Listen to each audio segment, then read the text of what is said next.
Just get comfy. All the dogs are sleeping, which is good. Move over a bit. Right, so as yesterday, I'm going to turn off the video feed. I just wanted it to be there so you could see I'm actually here. Hi. Hello to everybody who's here.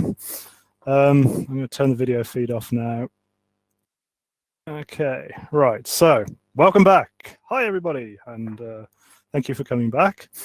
So welcome back. This is day 2 of the ethics of sources. Now, yesterday, I talked about what kind of sources I like working with, why and how to download them. Today, we're going to start working with those sources. And what's gone?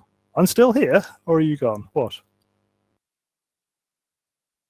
All right, yeah, okay, grand, sorry.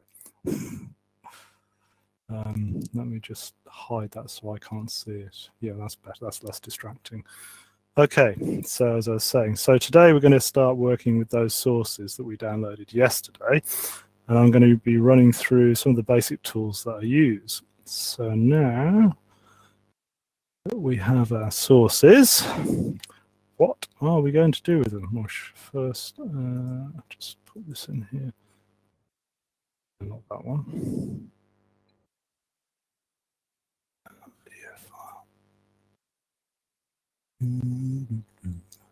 Does it always do that? Let's just have a look at what we downloaded yesterday.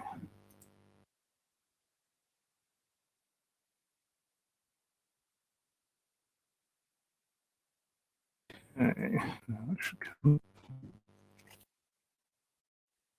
So, just looking at my desktop, seeing what I actually downloaded yesterday. So that's directly from TV. What's this? Oh yes, this is the video. It's that. Just have a quick look through that. And oh yes, I Love Trouble. Great film noir. And this is the dance that I downloaded yesterday as well. How to Pirouette. And this is the strange kind of horror science fiction film that I downloaded. This one's really nice because of the grainy kind of quality of it. I really like that one. Now, so let's go from that. So, converting to different formats. If I want different formats, one of the most important parts of glitch art is working out how each format reacts to different methods and the different textures and artifacts that you can achieve. And working out what suits the material you're working with using the foundations of glitch art, which are to me, hex editing, datamoshing, and misinterpretation. So the 3 main tools I use for conversion are the command line, FFmpeg,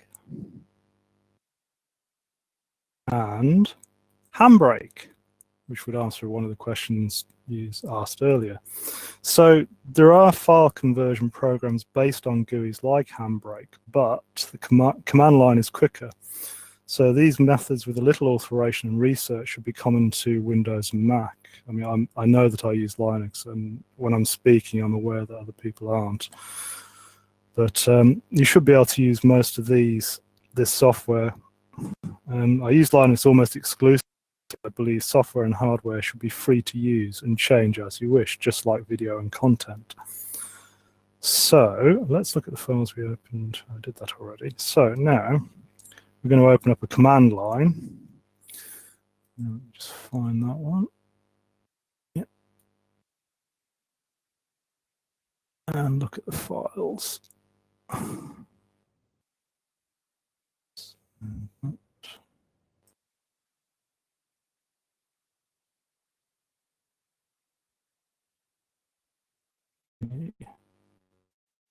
So, yeah. The same one as before. That would be terrible if it is. Yeah, it is. So, it's actually, yeah. Oh, we've just watched the same video before. Right.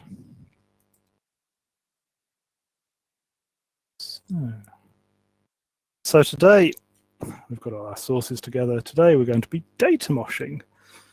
Now, so what do we want to do with the file? As that determines what we'll convert it to. Do we want to datamosh or hex edit? If we want to datamosh, the bats for that are vid, which is part of FFmpeg, and MPEG-4.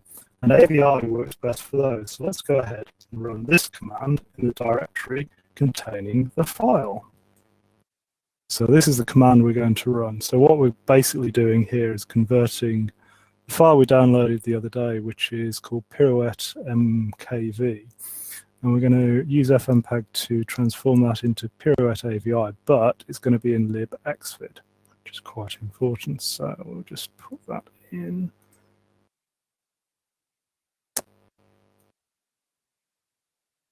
There.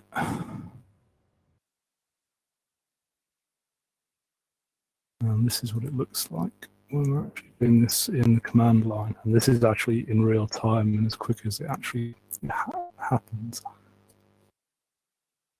So put the command in, we'll just run. And you can just see there that it's doing that. Right. So just to break down that command quickly, we'll do that in a second once this is finished.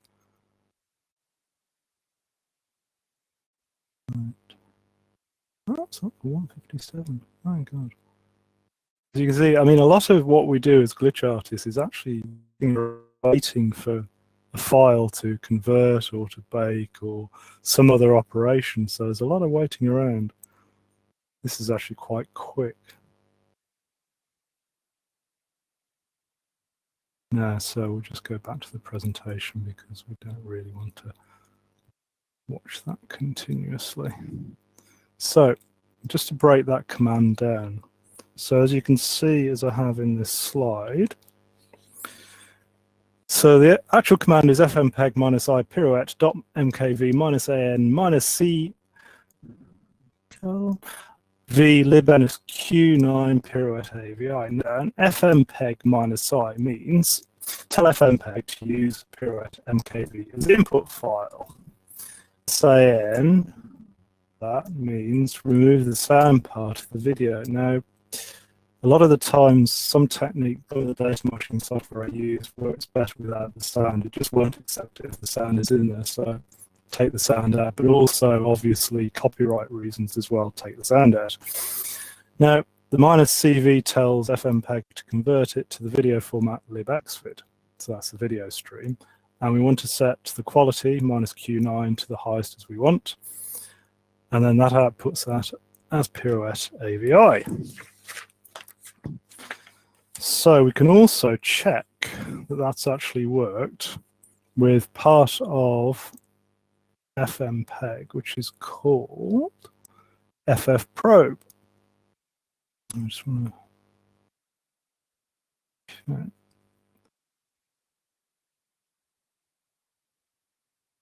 So...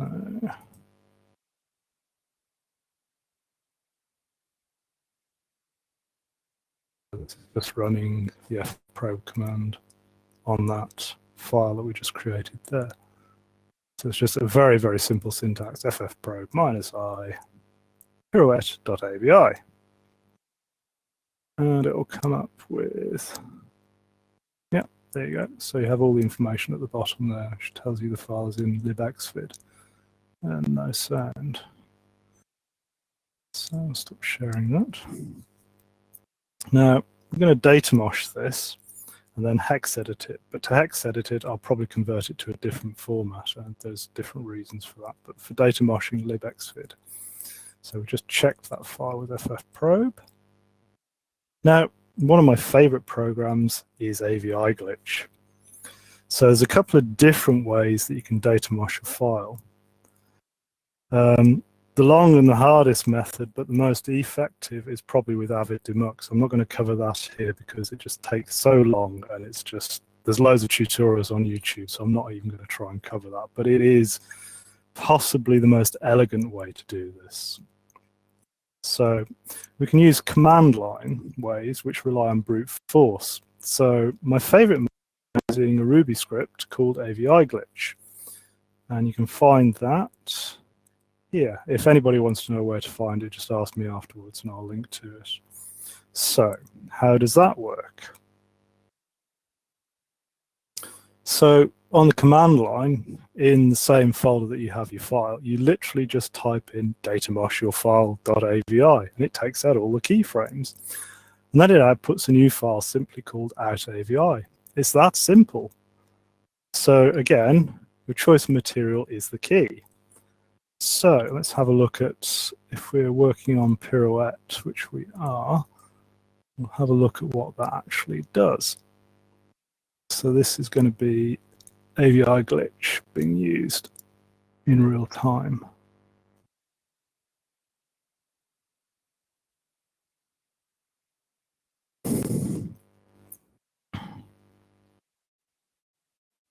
So command line, you can see I'm in the right folder for it. So simply just type in datamosh pirouette.avi.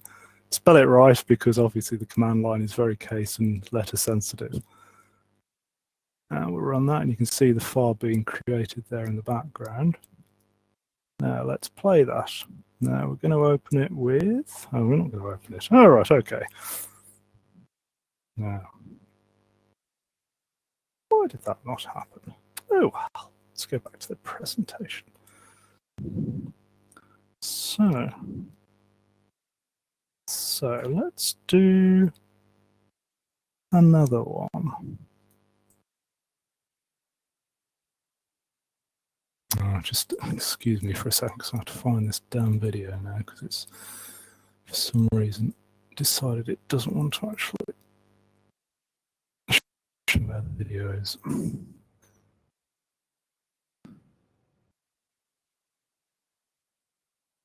Just kind of talk amongst yourselves for a second while I find this video.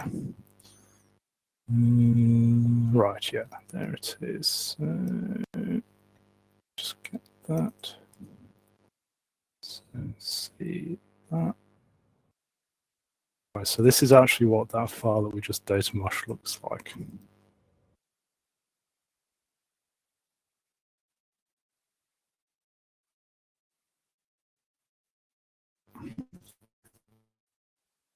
So the files are actually quite a lot.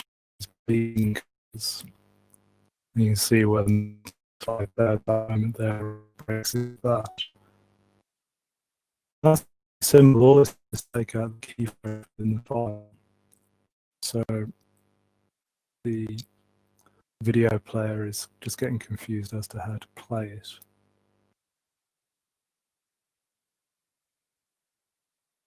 And some of those moments are very, very interesting.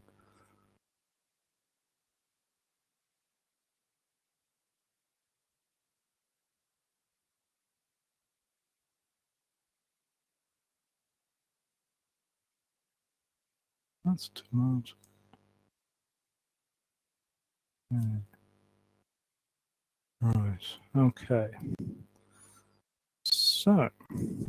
So once you have your file,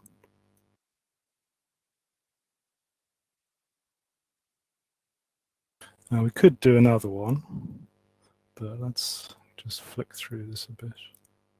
So generally, once you've made a file with AVI glitch, you can get playback in VLC, but to actually upload it to somewhere like YouTube or GAC, you'll need to bake it. And there's a couple of different ways you can do that. What I mean by baking is you'll take your file and you'll make it into a fixed video file. So video players and YouTube won't, go completely mental when you try and upload them.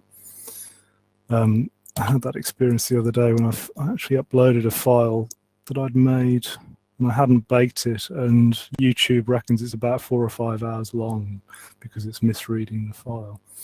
So,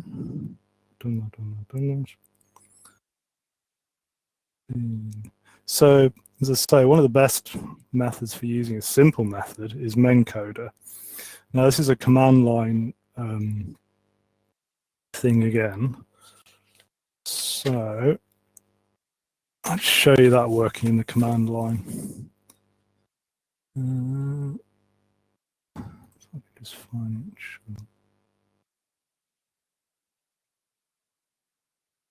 I actually have the thing for it there.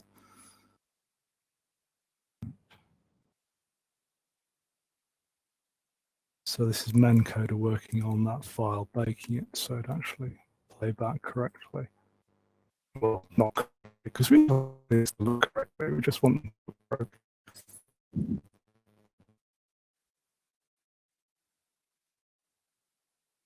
So, and you get a lot of output from this.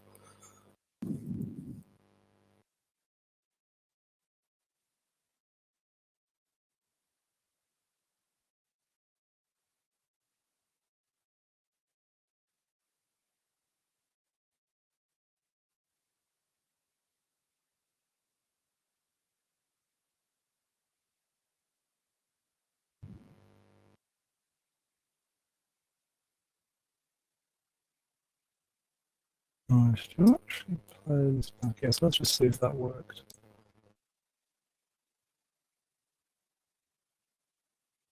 So this is a different file again. This is I speak. So this is AVI glitch again.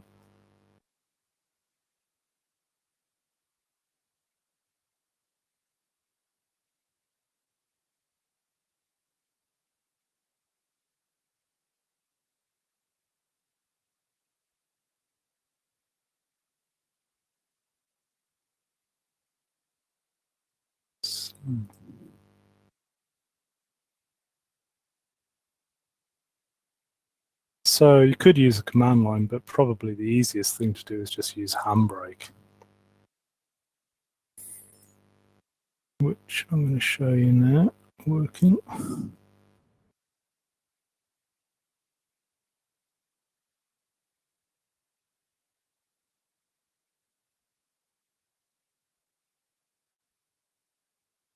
So this is using handbrake to bake a file.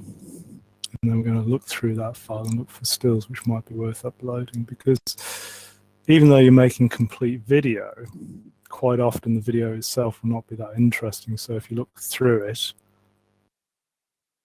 you can actually find interesting stills, but to do that, you have to bake it first.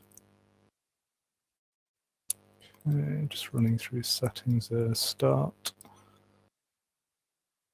I'm going to transform that into H.265 for reasons which you'll find out tomorrow. Okay. That's obviously speeded up. Joys of editing software. So then we'll go and play back that file that we've just baked, if we can find it. Where did that one go? Right, yeah. And there it is. And we'll play that back with VLC this time. Yeah. Ah, that's the file that I played before. So that's that file played back. Now let's just flick through it. You can see there's a few interesting images. That one especially, I like that one. Take that one. And what else can we see? There.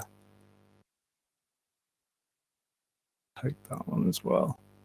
So this is actually more of an insight as well into the way that I work when I'm working. That's kind of nice. Maybe take that one. No. Ah, yes, that one's nice as well. So I'm looking through, flicking backwards and forwards through a file, looking to see things that I think look good. And take, oh yeah, that one, definitely. That's pretty good. There, maybe? So, as you can see, we can glitch files with AVI glitch, and it's fairly simple, but there's an even more technical way of doing it. Now, so just as an aside, if baking doesn't work on a file, and occasionally, I'd say you work with H.261, which is a really sensitive format, VLC won't play it, MPV will, but you can't get it to bake in any way. So the only way really is if you can get playback, you'll have to use screen capture, some kind of screen capture. I mean, I use GTK Record My Desktop, which is just a native thing for Linux. But MPV, sometimes when you play a file, you have to be careful, because VLC, if it can play a file, will play the file as it sees it with all the glitches and all the rest of it intact. MPV will actually try and smooth the video and actually take the glitches out. And sometimes I've actually had that experience with something that's been data moshed with AVI glitch. If you play it in VLC, you get the data moshing. MPV, it just looks like an ordinary file, but it's stuttering. That goes the same for Tomato as well, which I'm about to cover. So grab yourself a Tomato, because it really is one of the coolest things ever made. This is a command line tool. It's a Python script written by Casper Ravel and a few other people, but Casper Ravel is basically the guy who used it and created it most often. So version 2 is interesting, and it's really one of the finest tools that I've ever made for data moshing. So in the older version, you couldn't actually keep the sound, but with the newer version, I discovered you can actually keep the sound in pulse mode. So it's a very, very basic command. It's a Python script. I don't really want to explain why that is, but it's simple enough. So it's a command line script. So you basically put the video that you have into the folder where you've downloaded Tomato, and then you run this command on the video. And let's see if it's forward there a bit. Yeah. So we should actually have, yeah. So I need to find that. So anyway, you can go to GitHub and find that under its Casper Tomato. So this is Control-C.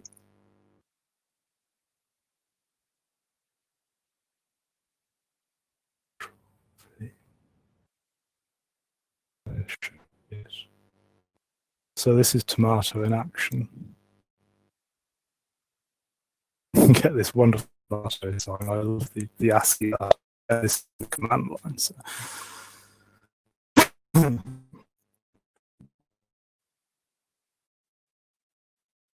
Use mancoder and not mancoder sometimes will actually bake stuff better than FFmpeg. Just out of experience, that's what it does. So this is using Tomato on one of the files we downloaded the other day. And you can see it's a bit slower, but then it's adding in extra bits and pieces. So but you can already see what it's doing. Let's just fast forward through that. You get these beautiful kind of extended pulse section, kind of extra movements. Again, you could screen grab stills from that in the background. So as I said, if we play that back in VLC, that's what we get. So there's also, what else could we do? Just before we go to FF glitch, which is, yeah, so if we actually left the sound in, this is the full version of the video that I just flicked through really quickly before we get into FF glitch, because that is just one complicated program. So, share this. So this is the run through pulse mode. Yeah, let's turn off of that. And you can see the program, as well as data moshing, which will data mosh the sound as well. So it's like it's does change the sound, which I really.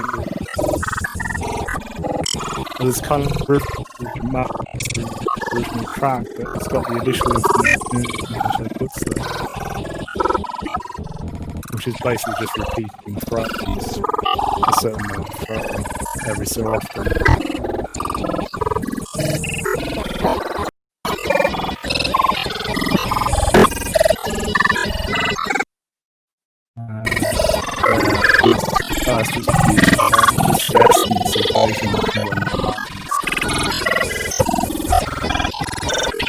one. Oh yeah, this bit. It's just astonishing.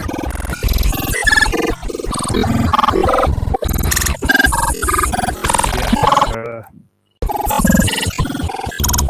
it's not so mosh that it's hard to but it has this kind of flowing, driving feel that you get in data mosh. And strange elongations of faces and distortions. I mean, if I increase the amount it was pulsing a certain number of frames, that would really kick off, but I wanted to keep that readable. Now, so, having seen that... Sorry, Ian, can you lower the volume of the video a bit when it has the glitch sound? Yes, sorry. But yeah, okay. So, FF glitch. It's just the software that goes too far. So there's one other tool that's handy for data moshing, and that's this program, FF glitch. Again, the same provisos as AVI glitch and Tomato hold true. Basically, you want to have a file transcoded to XFID without sound, especially with FF glitch. It will not take a video with sound. So the true master of this, and you've probably seen some of his work on Glitch Artists Collective if you go there, is Thomas Collet. Now, if you go and try and find his work on Vimeo and GAC, you will not be sorry, because what he does is just astonishing. That's just his Vimeo set. So, FF glitch is command line, and there's a certain number of advantages with it. So it works on the command line. Now, unlike all the other methods, I mean, I think the new Tomato, you don't actually necessarily have to bake the file afterwards, but I haven't checked that yet, because I've only just started using it. So unlike the other methods, you don't need to bake the file afterwards, because it's actually a wrapper around FFmpeg, and I'll go on to show how that works. It leaves the files playable. Now, there are disadvantages. It's bloody complex to use, and the documentation of it is poor. Basically, it's the worstly documented thing I've ever seen, but it is open source and free. So we're going to use the ballerina again this time.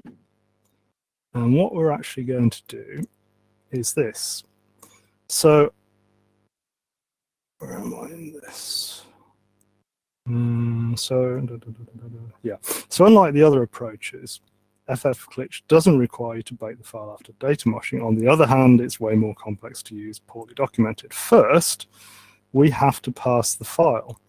So what I mean by parsing is that we actually have to look through the file with the command line things here, it pirouette AF MV -E test Johnson.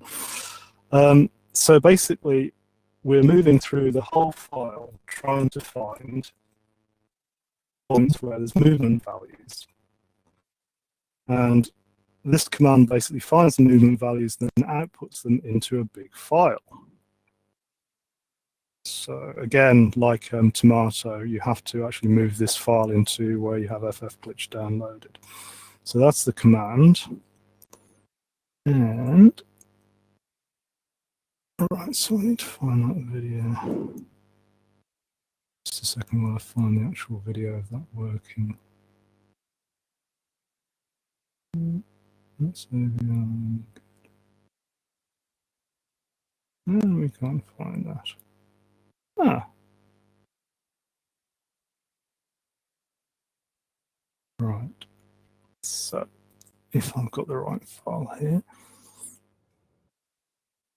So this is actually using FF glitch and FF edit.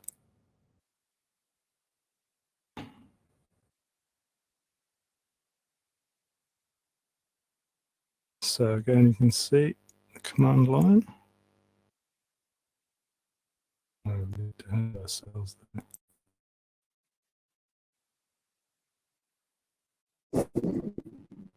Where are we? Okay, so we run that command. So we need to find the file values. Just a second while I try and find it down file. Which one's that?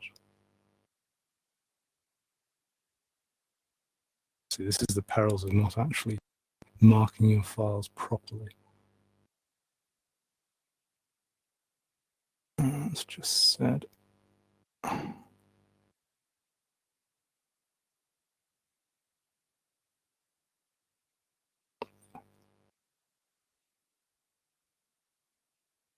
Yes, I think that's probably the only thing we're going to have there, isn't it? Right.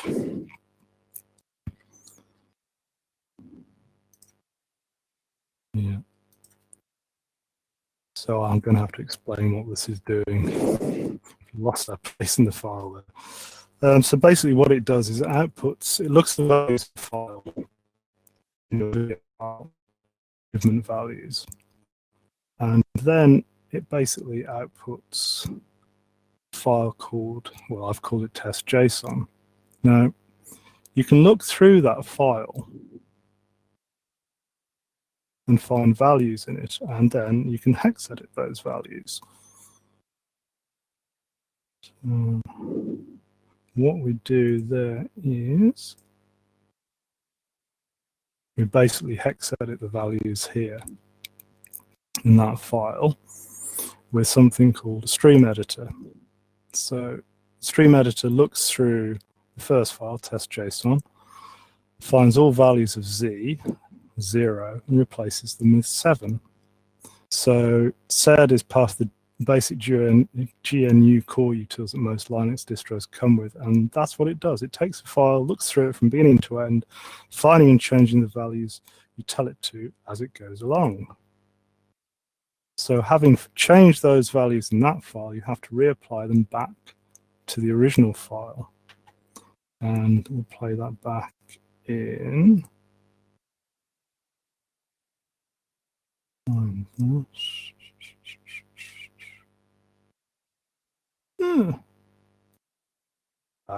Here we go. So to actually change those values, we can do this.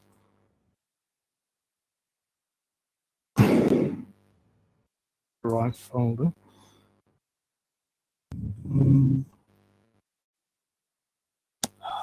Yes. So here we are on the command line again, changing the values in the JSON file. So as that command there says, as I showed you before, we're changing all values of 0 to 7 and outputting that as a file called test.hex.json. So then we reapply those back to the original file using the command ffedit pirouette avi minus fmv minus a test hex johnson pirouette hex avi, which is the output file. And we'll play that back. Okay, so then if we can find that file, yeah, so this is applying those values that we've just changed back to the original file. And we'll play that back as well. I'm sorry if this is a bit confused. I lost somewhere in the. Oh yeah, right. So this is on that file, and we just and we should get to play back in a second.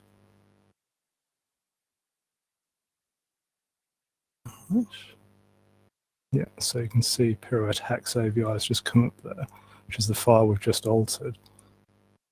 And now we get this. You can see it's slightly more subtle than, say, Tomato or AVI glitch, in that you still get the same time or the same running time as the original video, whereas the others add in time or compress time in some respects. So we could go further, and the advantage of working on the command line is that you can just keep the command line open and keep reapplying values. So that's what I did there. So, okay, so we can apply the values continuously until we actually, and play back continuously until we actually get something that we like. I'll just show you, this is the extended video. Control-C.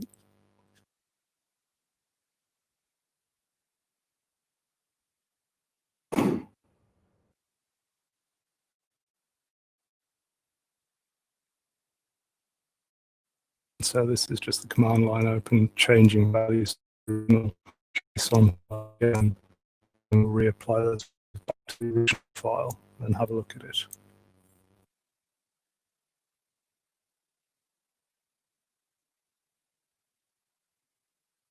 And again, a lot of what you do when you're doing stuff like this is basically about waiting for the computer to finish doing what it's doing. So let's play that back. And this time it goes completely mental. That's just by changing a couple of different values and adding some in here and there.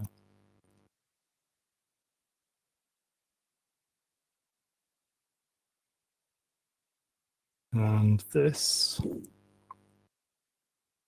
is the full video. Let's see.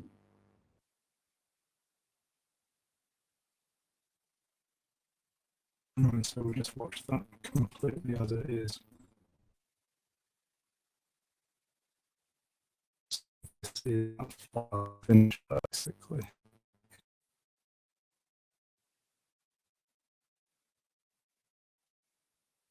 You can see it's gone very strange and blocky now. You can alter values, so I suppose the whole thing would start flowing down. But the beauty, again, of working on the command line, change those few values over and over and reapply them to a file over and over again.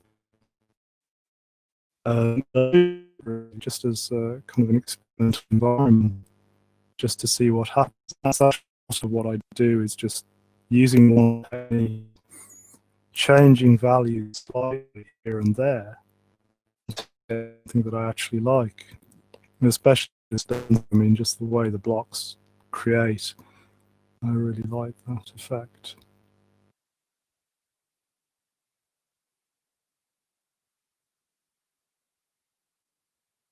So if you notice how quick it is once you have the commands in the command line, as I say, you just repeat them and change them constantly and just reapply them. I mean, FFedit is a very tricky tool to use, but once you get the hang of it, it's, I mean, the way the head spins there is lovely. I really like that too. Let's all try it. Glitchy pirouette.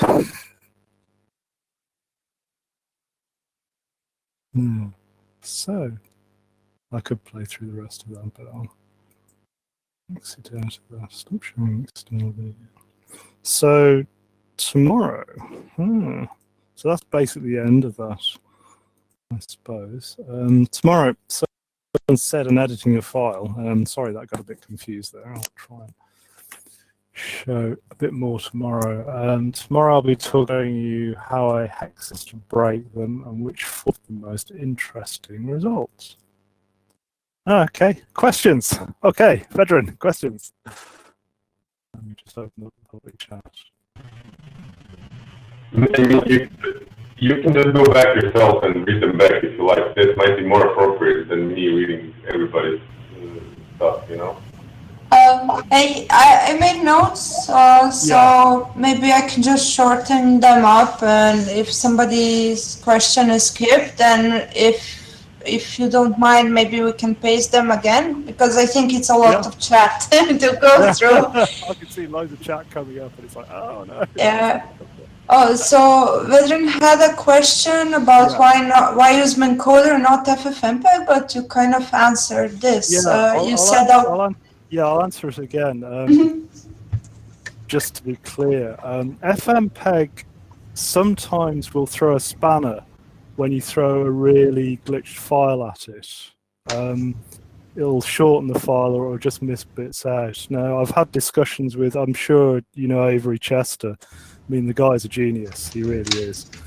And we talked about Mancoder as being one of the solutions. And for some reason, the way it's made or the coding, whatever, it does seem to work more effectively than FFmpeg in some situations, especially on Datamosh files, strangely. So yeah, that will be my answer. It's nothing that I can put my finger on technically, but just experientially, it just seems to work better. Yeah. Cool. Oh, and Paul asked, is there a way to save the different renderings so perhaps we can later collage them? For example, having the ability to recreate the sequence of glitches in another run. What, just changing the glitches per file, you mean?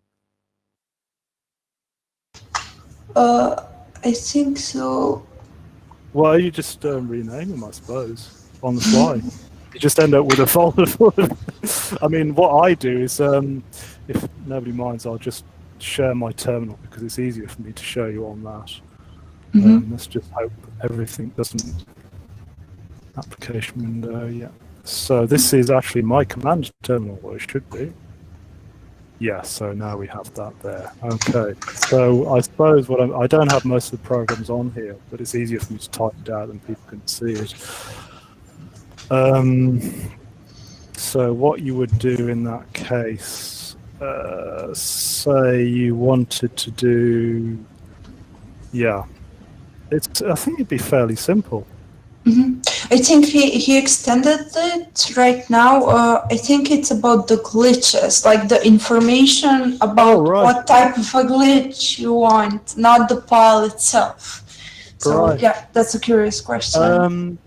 No, it's not, because it kind of gets to the heart of the matter. I mean, I think you can't really reapply the same values per file to another file, if you see what I mean, because all video files are a different duration, different length. They have different amounts of movement, different information in them, and like you could say, do one standard thing where you change with say 0 to 7 on one file, and then you'd have a completely different video file, and you try that again, 0, 7. You'd get approximately near to it, but it would never be the same. So, like, the ability to recall the command from the command line is that you can change the values on the fly, which is what you'll have to do per file. You'll get an experience of what it looks like and what you do when you do that, but it won't be the same, would be my answer. You have to experiment, if that makes sense. Hello? Yeah, thanks.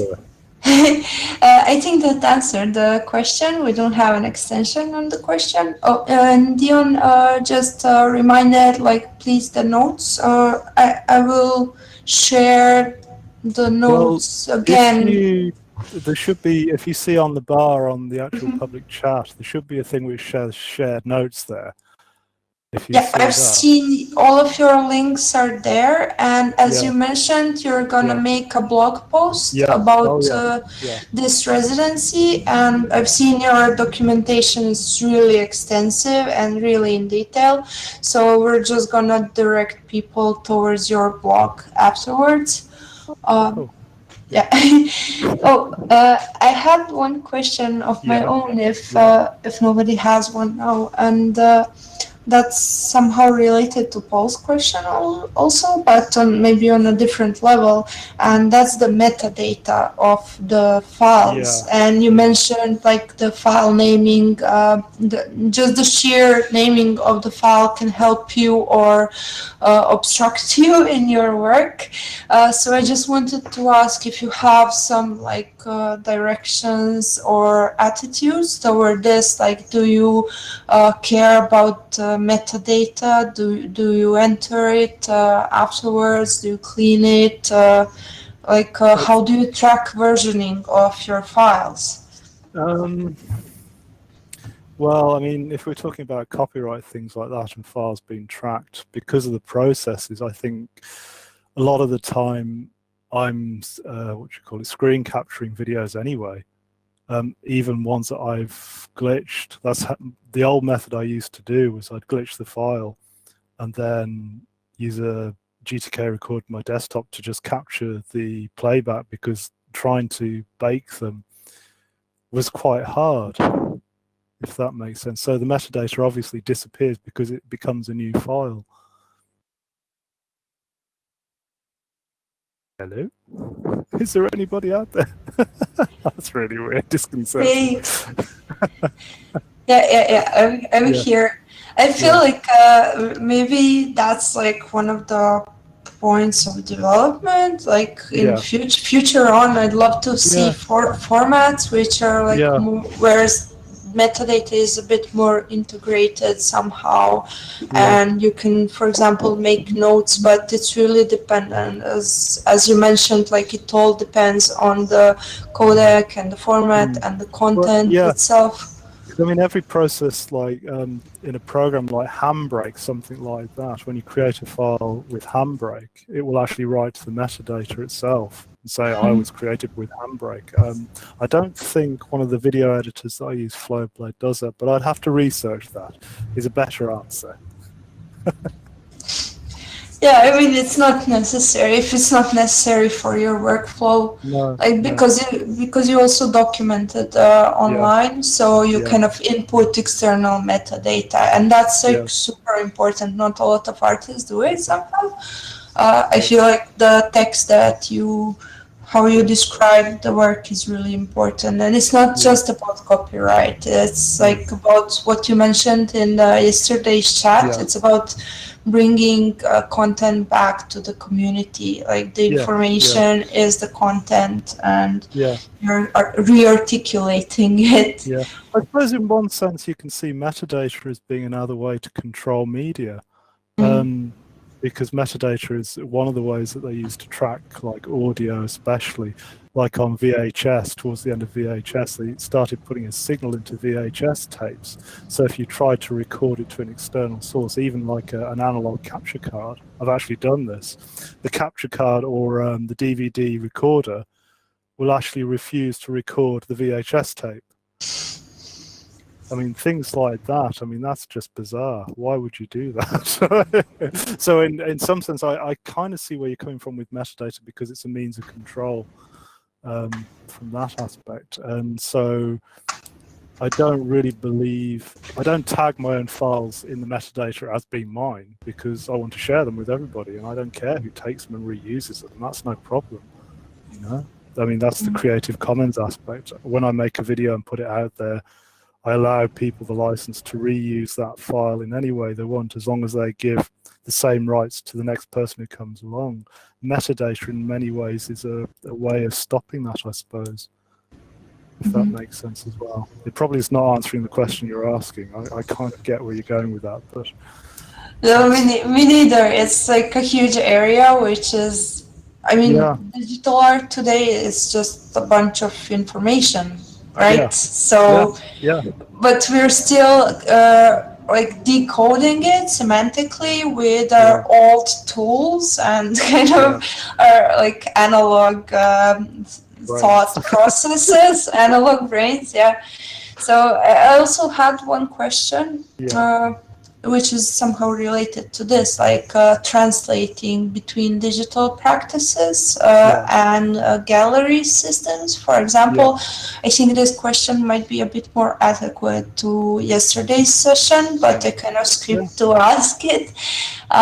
So I wanted to ask, like, do you have like a good experience where you managed to translate like the length of your production process and the experiment into a gallery setting, for example? No, never. There's one experience I had back in 2013. There was an exhibition in my hometown called Foundation 13. And it was run by a really interesting guy who's into performance art and all sorts of different kind of new media stuff. And I presented him with a video that I'd made, and he just basically put it downstairs into a big space and projected it, which was great. And the sound was brilliant because the sound on it was really odd.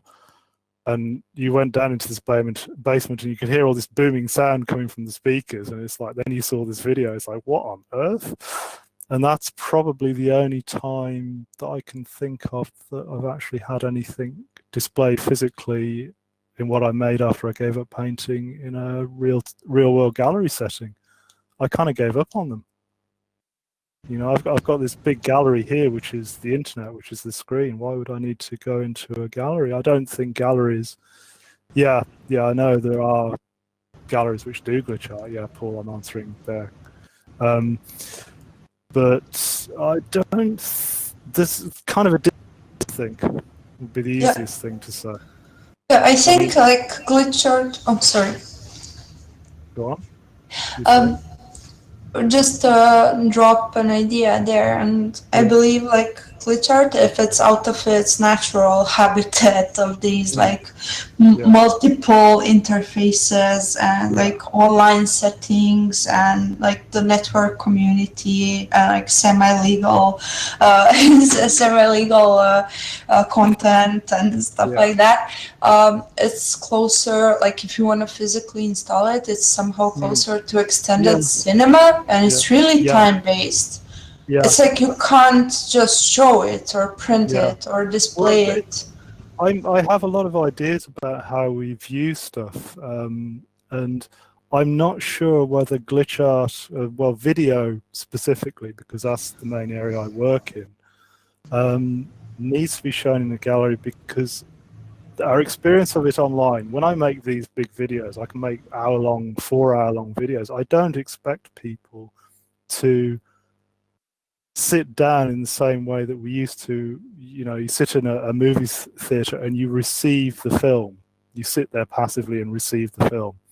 And if anything, I expect people to interact with what I make, to flick through it and go, oh yeah, that's a nice bit, or that's a nice bit, and then get them to see the total thing. So maybe if there is a situation where that could happen, that would be fine, but I don't see myself how that can be done outside of the internet, or whether it needs to be done outside of the internet. I've had quite a few bad experiences with galleries and curators and things like that, which kind of turned me off the traditional art world quite heavily. So if that answers a little bit as well. Yeah, definitely, I agree. Now I'm imagining like an exhibition where the only way we can see your work is to learn how to use FFmpeg and the command line interface. Yeah. That'll be fine. That would actually, I mean, one of the good things about glitch art as opposed to traditional art is a lot of people now have the tools available to do this very quickly and almost too easily. I mean, a lot of it is rubbish, but the point, people are making and thinking about the content that they see and adding to content in like the real world. You know, I don't want to be precious about being an artist or, you know, putting a big wall. I hate walled gardens, I really do. I'd rather give people the tools to actually make something themselves than stand there going, look at me, I'm an artist, I've made this video, it's amazing. You know, I mean, to empower people is more important, I think, you know. Yeah, that. Yeah, and I have one more question, and that's like, I think Vedran already answered it, and that's like only to work is the answer, but how to grasp FFmpeg? Like you mentioned, if I'm not mistaken, that FFmpeg documentation is really horrible. You mean FFedit? FFmpeg. FFglitch, sorry. Let me pull that slide back. Because, it's great. This I can just flick back through things. Yeah, there. FFglitch, yeah. Oh, FFglitch I have, but FFmpeg documentation I really can't get, because it's like, and the software is enormous, and then like not all options are documented, and we're somehow always struggling to reconstruct a perfect FFglitch cheat sheet. So I wanted to ask, do you have like a favorite FFmpeg tutorial site or a cheat sheet? Well, the best tutorial site is probably the GAC Tooltime one, to be honest, for FFmpeg, definitely, if we're talking of FFmpeg, just the transcoding software, yeah. I mean, it's it's big, isn't it? I think the way that I do it is when I come across a new command, I mean, because I'm using Linux, I obviously have my bash history, and I can just save the bash history every so often. So if I've done a command, I basically recall that from the history in a folder. I actually have a separate folder where I keep all the histories of anything I've ever done, like command line. And then I'd go back and go, aha, yes, that's what I did with FFmpeg there, because I forget. You know, it's such a big thing. I mean, but yeah, yeah, I think maybe a workshop itself would probably be better on FFmpeg just to go through the basics of it. Because I mean, something. Let me just share this an application again, just so I can give an example. And right, so share, because it's easier for me to type something out than it is just to say it, because then you can see what I'm typing. I mean, so if you want to transcode a basic file, as I said before, I mean, the simple thing of I mean, I actually had to look up the documentation a couple of days ago because I've always used FFmpeg -I. I thought, well, I was trying to explain it. What is it? It basically means take input. FFmpeg, take this input. So if you wanted to, say, transcode, as I was doing before, some MP4.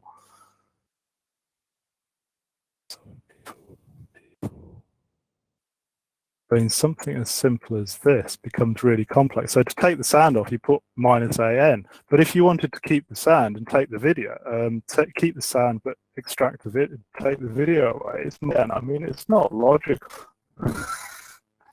Anyway, I mean, this CV, this part where it's video, codec video.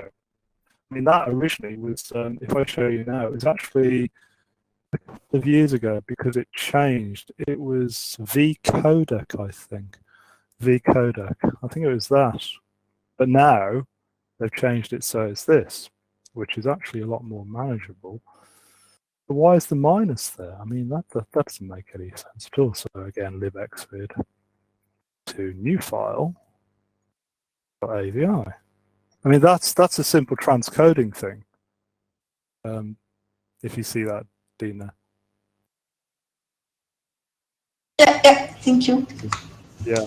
But I mean, if you want to, again, because that's so quick, you just go, oh, I don't like that format. Let's go for lib Schrodinger. And as I say, I mean, you obviously do this. I know you do because you have some amazing mad skills. It's. I mean, that's about the simplest I can get with that. But as to how I got there, I mean, the more complex ones, there's one command that I use, because I know you can use filter graphs, things like that. You can set pixel formats, all sorts of things. Do I have... Yeah, so yeah, I mean, this is the man file. I mean, does that make sense? But if I look, I mean, the filter graph thing, -VF. Now I use that in one of the talks I'm doing later on in the week. I mean, the phrase filter graphs has no meaning to me. But I mean, I use this phrase here, -VF, which if you actually use it in real life means look at the video and divide it into frames. Look at the video frames. And then again, you have the one afterward, which is look at the audio.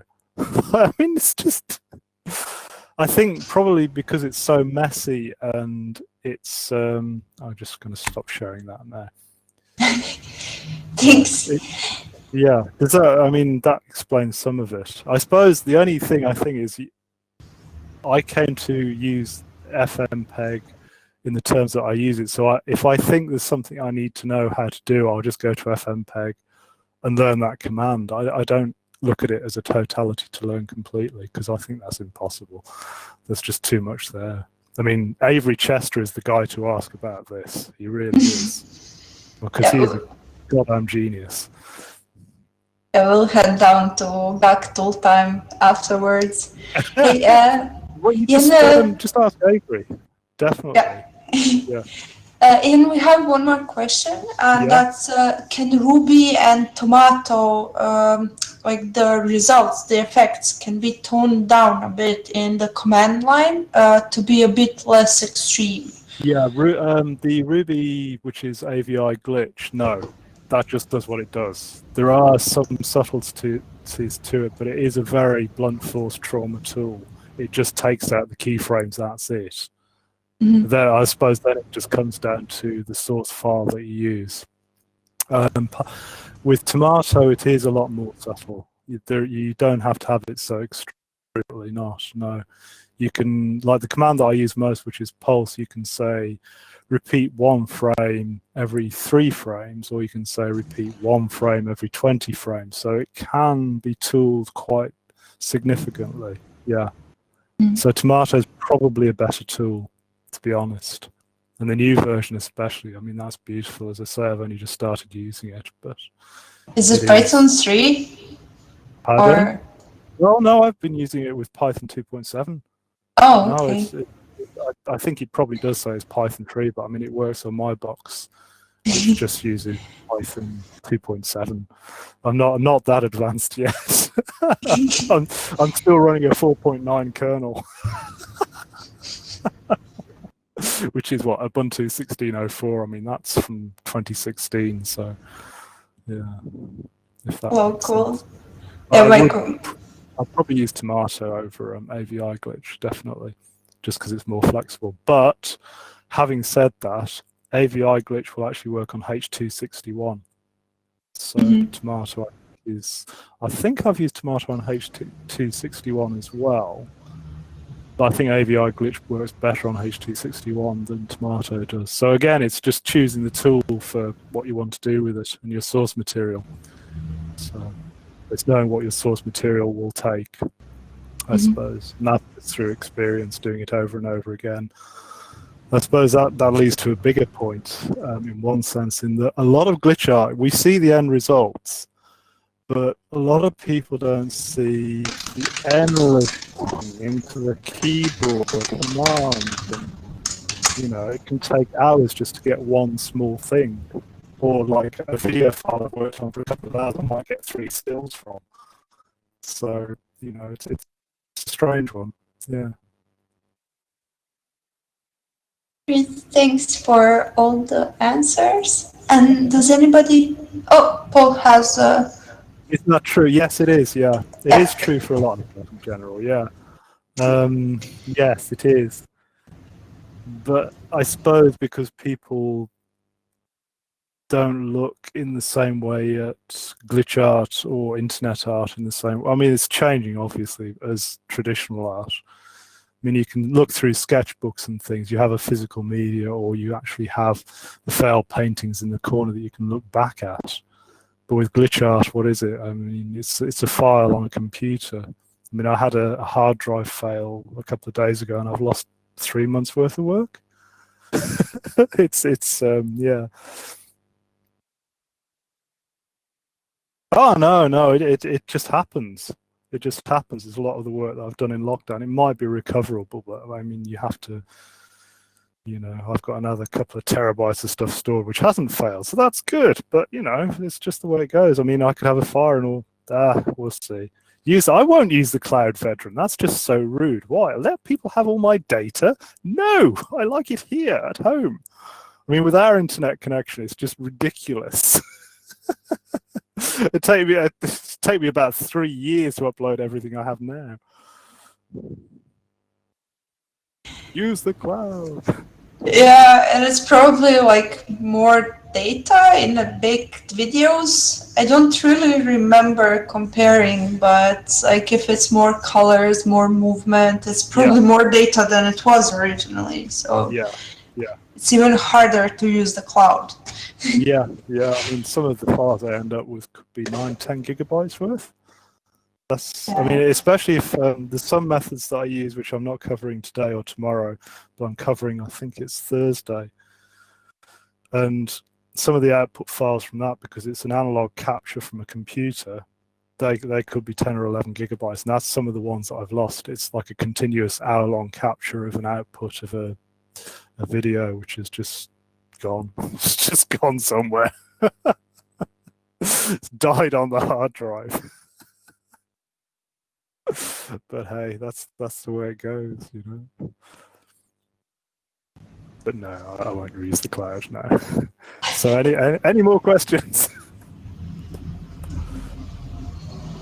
We have one person typing. No, it's the thank you. Yeah, so I think we can wrap it up for tomorrow. Key values to search and replace in hex editing. Is that in our schedule tomorrow? Yes, I'm doing hex editing tomorrow, basically. Cool. So yeah, but I mean, just as a before we all disappear, just as a quick thing, key values to search. You have to have a slight knowledge of file type, so you want to avoid the headers and the footers of the file. So you, just through experience, if you look at a file in, say, hex editor like Bless, you look at the top couple of lines, you avoid the values that are basically in there, and then go from there. But I'm covering that tomorrow anyway. I've been hex for years. Yes, I have. Me too. Well, yeah, you're at work tomorrow. Okay. But I will be putting, the thing will be put up again as the video. It'll be recorded tomorrow and put up. But I'm quite happy to send details of everything that's going on in that one. Yeah. Or even, I don't know whether you use Facebook. If you wanted to contact me through there, you'll find me quite easily and we can have a conversation. Unless I'm already friends with you, but I don't know. Yeah, just find me on Facebook and I can pass you on the notes that I already have written down. You can look at those and then we can chat about it. That's no problem. I'm always open to talking about what I do and sharing tools. No big deal. So just contact me that way. It's fine. Okay, Dina? I just wanted to say thank you. This was really inspiring and I really enjoyed it and I'm looking forward to tomorrow. Yeah, I kind of messed up halfway through because I lost something and it went, No, right, it was okay. Perfect. You have to have a glitch in your presentation about glitch. Oh, the recorder bot also messed up. Oh no, recorder bot. Well, recorder bot. I also have this thing recording on mine as well. So, bye, Paul. Bye. Bye, everybody. Thank you, Ian. No problem. Bye, Dion. Bye. Bye, everybody, and all. Thank you all for coming. I really do appreciate it.